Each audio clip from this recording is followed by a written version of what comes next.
காதல் திருமண ஒப்புதல் சட்டம், மது விலக்கு, மீனவர் பிரச்சினைக்கு தீர்வு என்பது உள்ளிட்ட 9 தீர்மானங்கள் ராமதாஸ் தலைமையிலான அனைத்து சமுதாய பேரியக்க கூட்டத்தில் நிறைவேற்றப்பட்டுள்ளன.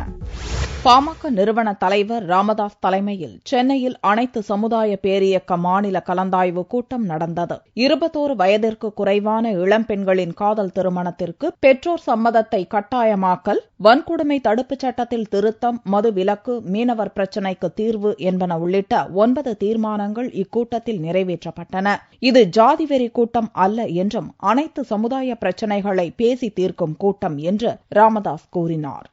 21 வயதுக்குள்ள ஒரு பட்டம் வாங்க முடியும் ஒரு பொண்ணு, ஒரு மெச்சூரிட்டி வரும். அதாவது அந்த ஹார்மோன் டீனேஜ் என்பது இந்த ஹார்மோனல் இம்பேலன்ஸ் சொல்லுவாங்க.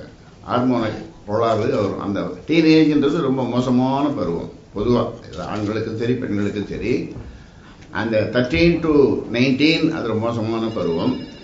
அதில் மெச்சூரிட்டி இருக்காது. நாம 21க்கு மேலே கல்லூரி, பிஎஸ்சி, எம்காம் அல்லது பெரிய பெரிய படிப்பு, ஹையர் எஜுகேஷன் எல்லாம் முடிச்சு வேலைக்கு ஒரு வேலையும் தேடிட்டு அதன் பிறகு காதல் அது இதுன்னு ஏதாவது அங்கே போய் வேலை செய்கிற இடத்துல அல்லது அது மாதிரி ஏதாவது வந்ததுன்னு நாங்கள் அது வேண்டான்னு சொல்லலை.